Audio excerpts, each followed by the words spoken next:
같이 따라해 보겠습니다. 가던 길이 옳지 않으면 즉시 돌이켜야 한다. 시작. 다시 오늘 말씀 제목입니다. 함께 다시 한번 크게 읽겠습니다. 시작. 가던 길이 옳지 않으면 즉시 돌이켜야 한다. 여러분, 만약 지금까지 여러분의 인생을 살아오시는 중에 여러분들이 믿고 또 여러분들이 신뢰하던 그 정보와 지식과 그 신념들이 잘못되었다고 깨달아지거나 그것이 사실이 아님을 여러분들이 알았을 때 여러분들은 어떻게 하셨습니까?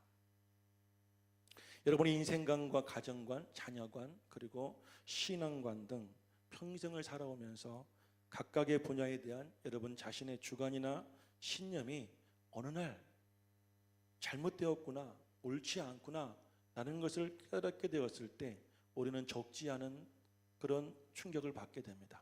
그럴 때 여러분들은 어떻게 하십니까? 어떤 분들은 자신의 그 잘못을 빨리 깨닫고 수긍하고 인정하며 옳은 것을 선택하시는 분도 있고, 어떤 분들은 그것이 두렵거나 불편해서 그냥 살던 대로 계속 사시는 분들도 계실 것입니다. 요한복음의 4장에 보면 수가성의 한 여인이 나오고, 이 여인은 정오에 물길로 우물가에 왔다가 예수님을 만나게 됩니다. 예수님과 대화 중에 자신이 알고 있던 신앙이, 자신의 신념이 잘못되었다는 것을 깨닫는 순간 이 여인은 자신의 물동이를 그곳에 버려두고 마을로 뛰어들어가 마을 사람들 앞에 내가 이제까지 잘못 알았노라, 잘못 살았노라, 나에게 옳은 것을 가르쳐준 예수를 그들에게 증거하게 되죠. 그런가 하면 누가복음 18장에 보면 부자이며 관원이었던 청년이 나옵니다. 이 청년은 예수님을 통하여 영생을 얻기를 원했지만 예수님은 내 재물을 팔아 가난한 자들에게 나눠주고 나를 따르라는 그 말씀을 듣고 이 청년은 더욱더 근심하며 돌아갑니다. 여러분, 물동이를 버려두고 여러분들 예수를 통하여서 새로운 삶을 살기 원하십니까? 아니면 근심하며 여러분의 인생을 계속 이어가시겠습니까? 지난 5주간 동안 우리는 이 로마서 말씀을 통해서 적지 않은 충격을 받았습니다. 아마 우리의 신앙이, 우리의 신념이, 우리의 삶이 옳다고 여기고 그렇게 살아왔던 것들이 옳지 않음을, 잘못되었음을 저뿐만 아니라 많은 분들도 깨닫는 그런 시간들이었을 것입니다. 저는 여러분들이 부디 부자 청년처럼 날마다 근심하며 들어가는 예배가 아니고 여러분이 이 수가성의 여인처럼 여러분의 잘못된 물동이를 버려두고 예수를 붙잡고 살아가실 수 있는 그런 말씀들이 될 수 있기를 주 이름으로 축복합니다. 로마서 1장 말씀에 보면 이방인들의 죄에 대해서 이야기합니다. 로마서 2장 말씀을 보게 되어지면 유대인들에 대해서 이야기합니다. 그리고 3장 말씀에 넘어오면 이 바울은 한마디로 이렇게 말합니다. 의인은 없나니 하나도 없다고 말합니다. 자, 우리는 그래도 안 믿는 사람과 좀 다르죠. 3장에 보면 바울은 그들과 우리가 구별되어진 가장 첫 번째를 뭘로 말하냐면 우리는 율법을 받았다고 이야기합니다. 하나님의 말씀을 맡은 자들이라, 위임받은 자들이라고 이야기를 합니다. 그럼에도 불구하고 우리의 삶은 어떻습니까? 깨닫지 못하고 하나님을 찾지 않습니다. 선을 행하기보다는 악한 일을 행하게 됩니다. 우리의 입은 마치 우리의 목구멍은 열린 무덤이고 우리의 입술에는 독사의 독이 있어서 그 입에는 저주와 악독이 가득하다고 그랬죠. 그리고 우리의 발은 피 흘리는 더 빠르다고 말했습니다. 파멸과 고생의 길만 있을 뿐 평강의 길을 알지 못하는 그런 유대인들의 삶 속에는 자신들의 눈앞에 있는 하나님을 두려워하지 않았다. 그것이 유대인들의 죄악이라는 거예요. 아무리 여러분들 자신이 의롭다고 여기고 그리고 의로워지기 위한 남들과 다른 뭔가의 그런 구별되어진 삶을 가지고 살면서 스스로가 나는 옳다고 생각했던 것들을 바울은 지금 다 무너뜨리고 있다는 사실입니다. 만약에 여러분들 이 말씀이 유대인들이 아닌 지금 저와 여러분들에게 주는, 아니 나에게 주는 말씀이라고 여러분들이 깨닫게 되었을 때 여러분들은 어떻게 하시겠습니까? 그래서 우리가 그동안 걸어왔던 길, 이 길이 옳다고 믿었기에 내가 이 길을 살아왔는데 바울은 그 길이 잘못된 길이 될 수 있다고 말한다면 우리는 그 즉시 돌이킬 수도 있어야 된다는 사실입니다. 지난주에 말씀드렸던 바울은 우리의 죄악상을 드러내므로 우리를 정죄하기 위해서 지금까지 집요하게 말한 것이 아니라 우리를 다시 하나님께 돌아오게 하기 위해서, 우리를 온전한 사람이 되게 하기 위해서, 우리를 믿음의 사람이 되게 하기 위해서 지금까지 바울은 이야기를 했다는 사실입니다. 그래서 신앙생활의 본질적인 질문인 본문의 28절 말씀에 사람이 의롭다 하심을 얻는 길, 이 길에 대해서 오늘 우리는 다시 한번 함께 고민해 보려고 합니다. 어떻게 하면 우리가 의로운 삶을 살아갈 수 있을까요? 어떻게 하면 우리가 하나님 앞에서 의롭다함을 얻을 수가 있을까요? 자, 우리가 먼저 생각해 봐야 될 것은 율법의 행위로는 우리는 절대로 의로워질 수가 없다는 사실입니다. 사람이 의롭다함을 얻는 것이 율법을 지키려는 우리의 행동으로는 가능하지 않다는 말씀입니다. 본문 20절이 바로 그것을 선언하는 말씀입니다. 20절 말씀을 우리 한 목소리로 같이 읽어봅니다. 시작. 그러므로 율법의 행위로 그의 앞에 의롭다 하심을 얻을 육체가 없나니 율법으로는 죄를 깨달을 의미니라. 아멘. 율법의 역할은 무슨 역할이에요? 죄를 깨닫게 하는 역할이에요. 근데 왜 자꾸 율법의 행위를 통하여서 사람들은 자꾸 의로워지려고 할까요? 우리가 율법 안에서의 우리의 노력과 그리고 우리의 어떤 선한 행위도 하나님은 절대 의롭다 하지 않으시는데도 불구하고 왜 우리는 그것을 하려고 그렇게 살아갈까요? 그 이유는 아직도 우리는 하나님을 만나본 적이 없기 때문이에요. 율법이신 하나님을 본 적이 없기 때문입니다. 왜 바리새인들이 그렇게 외식했을까요, 여러분? 생각해 보셨습니까? 그들은 왜 성전 앞 거리에 서서 사람들이 지나가는 그 거리에 서서 큰 소리로 하나님, 내가 저 불이 톳에 간음하는 자들과 됐지 않음을 감사합니다. 11조하게 하게 하심을 감사하고 일주일에 2번 금식하게 하심을 감사합니다 라고 말했을까요? 그 이유는 자기 눈앞에 있는 예수를 영접하지 않았기 때문이에요. 자기들과 함께 공존하고 있는 예수님을 그들은 믿지 않았기 때문에 예수가 아닌 자신들의 의롭다고 믿어지는 그 행위를 가지고 자신은 의로워지려고 그렇게 살고 그렇게 발버둥을 쳐왔다는 사실입니다. 그러나 율법으로 우리를 의롭게 하는 것이 아니라 율법은 우리의 죄를 깨닫게 하는 것이다. 사도 바울은 갈라디아서 3장 말씀에 율법을 가리켜 몽학 선생이라고도 합니다. 갈라디아 3장 24절과 25절 말씀을 우리 함께 읽어보겠습니다. 갈라디아 3장 24절과 25절입니다. 다 같이 시작. 율법이 우리를 그리스도에게로 인도하는 몽학 선생이 되어 우리로 하여금 믿음으로 말미암아 의롭다함을 얻게 하려 함이니라. 믿음이 온 후로는 우리가 몽학 선생 아래 있지 아니하도다. 여기서도 같은 말을 하고 있습니다. 율법의 역할은 여러분 우리를 그리스도에게 인도하는 몽학 선생의 역할이다라는 사실이에요. 몽학 선생이란 말은 헬라어로 파이다고고스라는 말로, 이 말의 뜻은 주인에게서 주인과 동등한 고난을 위임받아 주인의 아들을 혹독하게 훈육하는 노예 교사를 말합니다. 교사는 교사인데 노예 교사예요. 주인에게 주인의 아들을 혹독하게 훈련하고 가르쳐서 옳은 길로 가게 하고자 세운 이 노예 교사가 바로 이 몽학 선생이었다는 사실이에요. 이 사람은 만약 어설프고 그리고 원칙에 어긋나게 했다가는 자기의 목숨을 잃을 수도 있었기에 그들은 이 몽학 선생은 책임지고 주인의 아들을 가르쳐야만 됐습니다. 이 몽학 선생을 영어로는 스쿨 마스터라고 합니다. 스쿨 마스터는 초등 교사를 이야기합니다. 글을 모르던 아이, 숫자를 모르던 아이, 그 아이들에게 글을 가르치고 숫자를 가르쳤던 이 초등 교사를 가르쳐 몽학 선생이라고 말하고, 성경에서 바울은 율법을 가르쳐 이 몽학 선생이라고 이야기합니다. 율법이 우리를 의롭게 할 수는 없다. 우리가 율법을 지키려고 하는 우리의 행위가 의로워질 수가 없다. 왜요? 제가 일부 예배 때도 예화를 드렸지만 우리가 이 손을 가지고 밖에 나가서 무언가를 만지고 살아갑니다. 우리 눈에는 깨끗한 것 같지만 이 손 안에는 갖가지 더러운 균들이 묻어 있습니다. 엄마들은 집에 들어오면 뭐라고 합니까? 아들아 딸아 얼른 손부터 씻어라. 더럽다. 근데 만약 우리가 고집을 부리고 이 더러운 손으로 음식을 먹거나 무언가를 한다고 한다면 우리 손으로 붙잡았던 모든 것들은 손에 묻어있는 그 더러운 균들이 옮겨가기 때문에 그것이 아무리 옳은 것이고 좋은 것이라 할지라도 우리가 만들어낸 잡은 그 모든 것들은 역시 더러워질 수밖에 없다는 거예요. 자, 율법의 행위가 우리를 의롭게 할 수 없다는 것은 이 우리 스스로가 가지고 있는 열심을 말하는 거예요. 내가 열심히 말씀을 듣고 읽고 그래서 내가 내 힘으로 내 의지와 내 열심을 가지고 의롭게 살아보려고 노력하는 그 모든 것들을 말하고 있는 것입니다. 그리고 야고보 사도는 율법을 가리켜 거울이라고도 비유했습니다.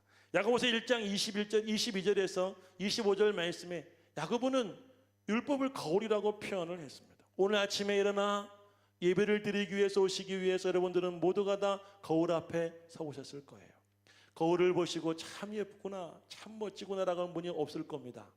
잠자고 일어났더니 머리는 여러분 산발이 되어지고 눈은 텅텅 부어지고 이 주위에는 밤새 흘렸던 침으로 허옇게 된 얼굴을 보고 야, 넌 그래도 예쁘다, 넌 그래도 멋있다라는 정신 나간 분은 없을 겁니다.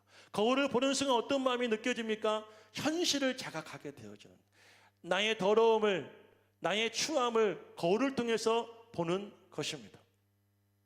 자, 그러면 우리는 민낯을 볼 때 어떤 마음을 갖게 돼요? 겸손하게 되어지고 현실의 내 모습을 자각하게 되어지는 거죠. 율법의 역할은 그 역할인 거예요. 그런데 만약에 이 율법의 겨울이 우리의 겉모습만이 아니라 우리의 내면 모습까지 펼쳐준다면 여러분들은 더 겸손해지고 더 멀어질 수밖에 없을 거예요. 여러분의 생각과 여러분의 욕망과 여러분 안에 속에 더러운 찌꺼기들을 이 여러분들 거울을 통해서 적나라하게 보여지게 된다면 아마 여러분들 모두가 다 부끄러워 감추고 싶고 숨고 싶어 할 것입니다.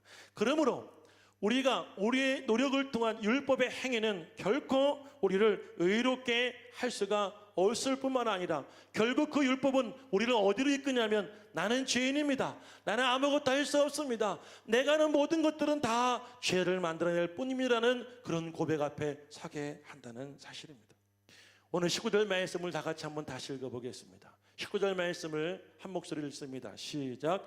우리가 알거니와 무릇 율법이 말하는 바는 율법 아래 있는 자들에게 말하는 것이니 이는 모든 입을 막고 온 세상으로 하나님의 심판 아래 있게 하려 함이라. 율법의 역할은 뭐예요? 모든 입을 막는 거예요.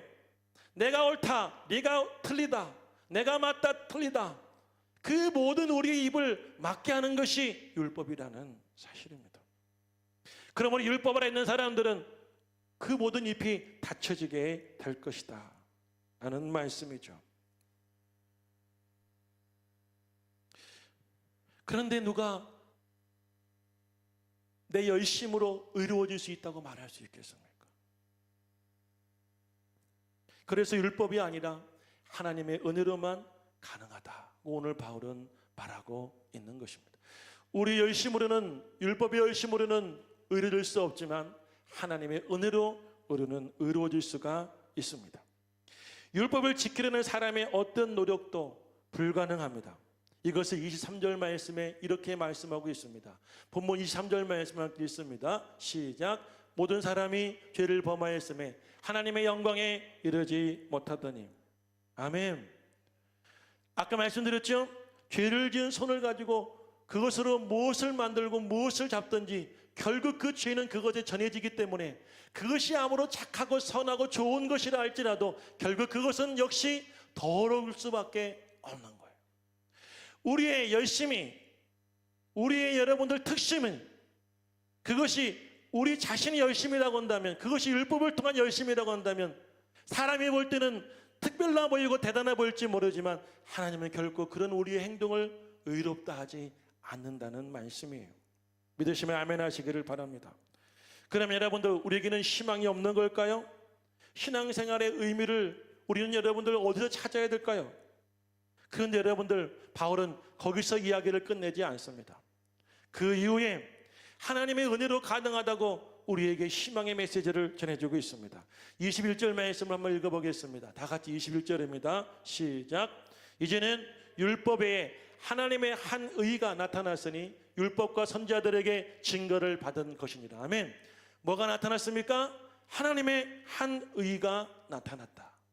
그런데 오늘 22절에 우리가 읽는 성경에는 이제는이라고 말하고 있지만 원어 성경을 보게 되면 그러나 이제는이라는 말이 그렇게 말하고 있습니다. 그러나 이제는이라는 말은 결국 앞의 말씀과 지금 하고자 하는 말씀을 서로 대조하려는 의도가 있었습니다. 앞에 있는 말씀을 보게 되면 율법의 행위로 그의 앞에서 의롭다 하심을 얻을 수 있는 육체가 없나니라고 말하고, 그러나 이제는 율법을 우리가 지킴을 통하여서 의롭다함을 얻을 수 없는 인간들에게 율법이 아닌 한 가지 방편을 하나님께서 우리에게 주셨는데 그것이 하나님의 한 의라고 말씀하고 있는 것이죠. 하나님의 의는 무엇일까요? 22절 말씀 읽어보겠습니다. 22절 시작. 곧 예수 그리스도를 믿음으로 말미암아 모든 믿는 자에게 미치는 하나님의 의인이 차별이 없느니라. 아멘. 하나님의 의는 뭐예요? 예수 그리스도를 믿는 자마다 여러분들 그 믿음으로 말미암아 미치는 하나님의 의라고 성경은 말씀하고 있습니다. 그것이 어떻게 가능하게 될까요? 24절 말씀을 읽어봅니다. 24절 다 같이 시작. 그리스도 예수 안에 있는 성령으로 말미암아 하나님의 은혜로 값없이 의롭다 하심을 얻은 자 되었느니라. 아멘. 우리가 예수 그리스도를 믿을 때 하나님께 우리에게 한 가지 의를 주셨어요. 그것이 무슨 의냐면 예수 그리스도라고 하는 의를 우리에게 주신 거예요. 그런데 우리가 어떻게 예수 그리스도를 통해 의롭게 되었느냐? 예수 그리스도 안에 있는 성령으로 말미암아 우리는 하나님의 은혜로 말미암아 값없이 의롭다 하심을 얻게 된 거예요. 여러분, 여기까지 말씀을 정리해 볼까요? 우리가 예수 그리스도의 성령을 의지하지 않고 예수 그리스도를 통하지 않고 우리가 율법을 통하여서 우리가 읽은 열심을 하는 그 말씀과 열심을 통하여서 하나님 앞에 내가 의롭다 여겨지길 원하여 내가 열심히 신앙생활을 하지만 하나님은 그런 우리를 보고 의롭다 하시진 않아요. 그런데 하나님께서 한 가지 우리에게 의를 주셨습니다. 그 의는 어떤 의냐면 바로 예수 그리스도라고 하는 그 의예요. 그 예수 그리스도의 의는 우리가 예수 그리스도 안에 있는 성령으로 말미암아 그 은혜로 값없이 의롭다 하심을 얻게 된 거예요. 내가 뭔가 하지 않아도 내가 예수 그리스도를 의지하면 그 의지함을 통해서 우리는 모두가 다 의로워질 수가 있다고 이야기하고 있는 것입니다. 할렐루야. 아멘. 그러면 결과적으로 율법이 요구하는 의가 우리 삶 속에서 성취될 수가 있다라는 말씀을 하고 있는 거예요. 예수님께서는 절대 율법을 폐하러 오신 분이 아닙니다. 예수님의 의는 성경을 폐하는 것이 아니라 그 성경을 완성하기 위함이었습니다. 예수님께서는 마태복음 5장 17절 말씀에 내가 율법을 폐하려 온 것이 아니라 율법을 완전하게 하려 함이라고 하셨습니다. 그래서 사도 바울은 이 율법에 대한 오해가 없도록 마지막 절에 분명히 이렇게 말씀하고 있습니다. 오늘 본문 31절입니다. 시작. 그런즉 우리가 믿음으로 말미암아 율법을 파괴하느냐? 그럴 수 없느니라. 도리어 율법을 굳게 세우느니라. 아멘. 율법이 필요 없다. 율법이 파괴하기 위해서 예수가 오신 것이 아니에요. 율법 역할이 반드시 있습니다. 우리를 죄를 깨닫게 하는 거예요. 아멘. 그리고 우리를 하나님께로 이끌어가기 위해서 반드시 율법이 필요합니다. 그런데 우리가 죄를 깨닫고 하나님 앞에 왔는데 예수 그리스도의 의를 의지하지 않고 우리의 의로 우리의 열심으로 하나님 앞에 의롭다 하심을 얻을 수는 없어요. 율법도 필요하고 예수 그리스도의 의도 필요한 거예요. 율법을 통하여 예수님께 나오고 우리가 예수 그리스도를 의지하며 예수 안에서 여러분들 거룩해지고 거듭나고 자유로워질 때 가능하다는 거예요. 할렐루야. 여러분, 하나님이 하신 일이 무슨 일일까요? 24절 말씀을 다시 한번 또 읽어볼까요? 24절입니다. 시작. 예수 그리스도 안에 있는 성령으로 말미암아 하나님의 은혜로 값없이 의롭다 하심을 얻은 자 되었느니라. 하나님은 우리에게 한 가지 의를 주셨는데 그 의는 어떤 의냐면 예수 그리스도 안에서 우리는 속량함을 얻게 되었는데 그 속량함을 얻기 위해서 하나님 우리에게 값없이 여러분들 의롭다 하심을 얻게 하셨다는 사실이에요. 그러나 우리는 값없이 의로움을 얻었지만 하나님은 값비싼 대가를 지불하셨습니다. 자, 여러분이 알듯이 예수 그리스도의 십자가는 죄 없는, 흠이 없는 예수 그리스도라는 어린 양을 하나님은 십자가에 매달아 놓으시고 그 속에서 그 위에서 물과 피를 다 쏟게 하심으로 우리의 모든 죄를 그 위에 달아 놓으시고 예수 그리스도를 대신하여 속량하여 주신 것입니다. 여러분들, 우리는 우리의 손을 우리의 의로운 행위로는 절대로 깨끗하게 할 수는 없습니다. 하지만 더러운 우리의 손을 깨끗하게 할 수 있는 유일한 것은 뭐냐면 예수님의 보혈의 피라는 거예요. 할렐루야. 그것이 하나님께 우리에게 주신 의예요. 그 의를 통하지 않고서는, 그 의가 아니고서는 우리의 어떤 열심도, 어떤 선한 행위도, 어떤 착한 행위도 하나님은 결코 우리에게 의롭다 하시지 않는 거예요. 예수 그리스도를 통할 때 우리는 의로워질 수가 있음을 믿으시기를 주의 이름으로 간절히 축원합니다. 자, 오늘 우리가 함께 기억할 것은 첫 번째는 뭐냐면 우리의 행위로는 절대 의를 수가 없다. 그런데 하나님께서 우리에게 한 가지 의를 주셨는데 마지막 세 번째, 그 의가 무엇이냐? 예수 그리스도를 믿음으로써 우리가 의롭다 하심을 얻게 하는 것입니다. 본문의 22절과 26절과 28절 말씀을 연이어 읽어보겠습니다. 22절입니다. 시작. 곧 예수 그리스도를 믿음으로 말미암아 모든 믿는 자에게 미치는 하나님의 의인이 차별이 없느니라. 26절. 곧 이때에 자기의 의로우심을 나타내사 자기도 의로우시며 또한 예수를 믿는 자를 의롭다 하려 하심이라. 8절. 그러므로 사람이 의롭다 하심을 얻는 것은 율법의 행위에 있지 않고 믿음으로 되는 줄 우리가 인정하노라. 아멘. 마틴 루터는 로마서 말씀을 1장부터 읽어오다가 본문 28절에 이르게 되었을 때 그는 이렇게 말씀을 읽었다고 합니다.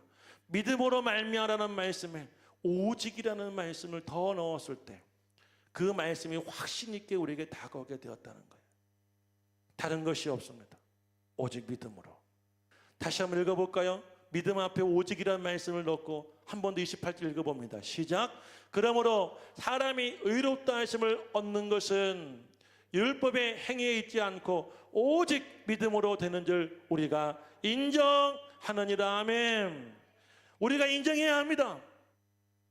우리가 그동안 잘못된 길을 걸어왔습니다. 우리가 잘못된 삶의 방향을 살아왔습니다. 우리는 여러분 종교적 열심으로, 도덕적 선함으로 남들과 구별되고 다른 무언가를 가지고 나는 의롭다고 얘기했던 유대인들처럼 우리는 그것을 신념으로 여기며 살아왔는데 오늘 바울이 말하기를 뭐라고 말합니까? 사람이 의롭다 하심을 얻는 것은 율법의 행위에 있지 않고 오직 믿음으로 되는 줄 인정해야 된다는 거예요. 인정할 때 가능한 거예요. 돌이킬 때 가능한 줄로 믿으시기를 주의 이름으로 간절히 축원을 드립니다. 믿음이란 무엇일까요? 구원에 대해서 이야기할 때 예수님께서는 마태복음 22장의 혼인잔치 비유 말씀을 통하여서 이야기합니다. 임금이 잔치를 벌였는데 초청된 사람이 오질 않겠다고 합니다. 여러 가지 핑계를 대고 이유를 대고 오지 않겠다고 합니다. 그래서 이 임금은 사환들을 시켜서 거리에 나가 누구든지 불러다가 이 잔치를 채우라고 이야기합니다. 잔치에 초청받은 사람들이 잔치집에 들어오는데 그 입구에서 한 가지 검사를 하고 있어요. 그것이 무슨 검사냐면 예복을 입었는가 입지 않았는가에 대한 검사였어요. 아무리 길거리에 다니는 사람이라 할지라도 잔치에 참여하기 위해서는 여러분 예복을 입어야지만 가능했다는 사실이에요. 구원이란 무엇입니까? 첫 번째는 잔치에 오기 전에 입었던 옷을 벗는 거예요. 다시 말하면 죄를 자복하고 회개하고 내가 거듭나는 것입니다. 그러면 구원은 또한 무엇이에요? 예복을 입는 거예요. 할렐루야. 예복을 입는 것입니다. 믿음이란 무엇이냐면 헌옷을 벗고 예복을 입는 것입니다. 이것은 자신의 자랑이나 공로로 살 수 있는 것이 아니라 하나님의 선물로 주신 은혜라는 것입니다. 예수 그리스도를 믿음으로 말미암아 십자가의 죽으심과 부활을 통해 용서의 근거를 제공하시고 우리에게 의를 선물로 주시는 그 예수 그리스도를 받아들이는 믿음, 그럴 때 우리가 가지고 있었던 의, 그것을 벗어버리고 예수 그리스도의 의, 예복을 덧입게 되는 것을 믿음이라고 이야기하는 거예요. 내가 예수님을 믿습니다라고 고백한다고 해서 예수님이 그것을 고지고대로 믿는 것이 아니라, 받아들이는 것이 아니라, 내가 예수를 믿습니다가 말할 때에는 예전에 입었던 옷을 벗겠습니다, 예수님의 의를 덧입겠습니다, 예복을 입겠습니다는 우리의 마음의 결단과 결정이 뒤따라야 된다는 사실입니다. 교회를 열심히 오고 갔다 해서 우리가 신앙의 열심을 갖고 있다고 그래서, 그래서 그것이 여러분 하나님은 다 믿음으로 받아들이고 그런 우리를 의롭다 하는 것이 아니라는 사실이에요. 우리는 먼저 율법을 통하여서 구원에 대한 소망을 가져야 됩니다. 할렐루야, 할렐루야. 로마서 말씀을 통해서 나는 죄인이라는 것을 깨달아졌을 때 우리는 그 죄인임을 느끼는 그 순간 무엇을 우리는 열망을 가져야 되냐면, 어떻게 하면 내가 의로워지고 거룩해지고 거듭나가지고 깨끗해질 수 있을까에 대한 소망이 우리 속에 와야 되는 거예요. 그것이 온전한 믿음인 줄로 믿으시기를 간절히 축복합니다. 그런데 그 구원이 나의 의로움과 나의 열심으로는 절대 부족하다는 사실이에요. 아니요, 부족한 것이 아니라 불가능합니다. 그러면 무엇이 가능하게 할까요? 예수 그리스도를 덧입을 때. 할렐루야. 예수 그리스도의 십자가의 보혈을 통하여 우리는 의로워질 수가 있는 줄로 믿으시기를 주 이름으로 축복합니다. 결론적인 말씀을 드리겠습니다. 사랑하는 여러분, 오늘 여러분의 그 길을 돌이켜보려 하지 않겠습니까?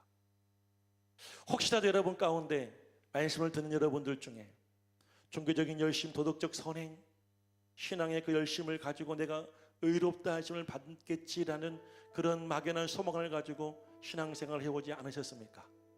오늘 바울은 결코 그것을 우리를 의롭게 할 수 없다고 이야기합니다. 하나님께서 우리에게 한 가지 의를 주셨는데 바로 예수님의 피입니다.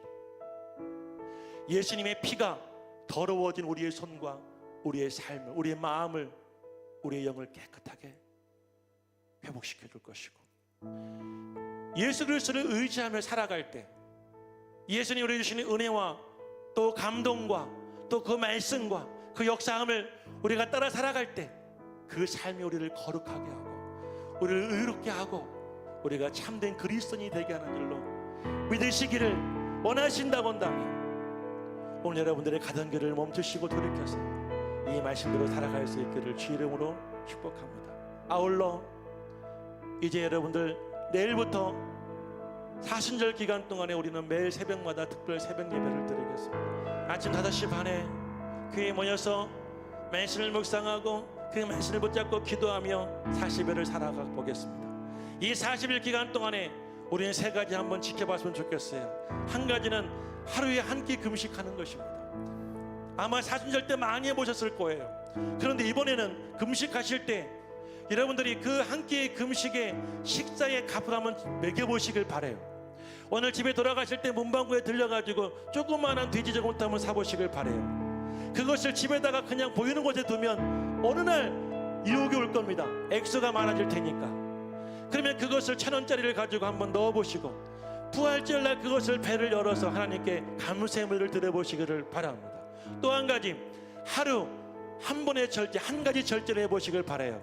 요즘에는 미디어에 우리는 여러분들 그 미디어 안에 우리는 살아가고 있는데 미디어에 대한 절제, 취미생활에 대한 절제, 그리고 여러분들 내가 끊어야 될 것, 정말 내가 잘못된 걸 알면서도 끊지 못하는 기호식품에 대한 절제를 한번 해보시기를 바랍니다.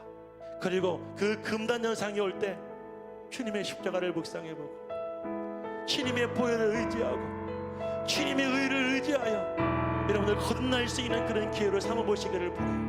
그리고 여러분들의 나눠진 그 묵상집을 통하여서 매일 하루 한 번씩 묵상해 보시길 바라요. 말씀을 하루를 시작하시고 그 말씀을 다시 저녁에 보며 말씀을 하루를 마치실 수 있는 그런 사순절 기간이 되어서 이제부터는 내 의가 아니라 내 선한 행실이 아니라 착한 마음이 아니라 하나님께서 우리 주신 예수 그리스도의 의를 의지하고 그 십자가의 의를 덧입어 살아갈 수 있는 여러분과 제가 될 수 있기를 주의 이름으로 축복합니다. 할렐루야.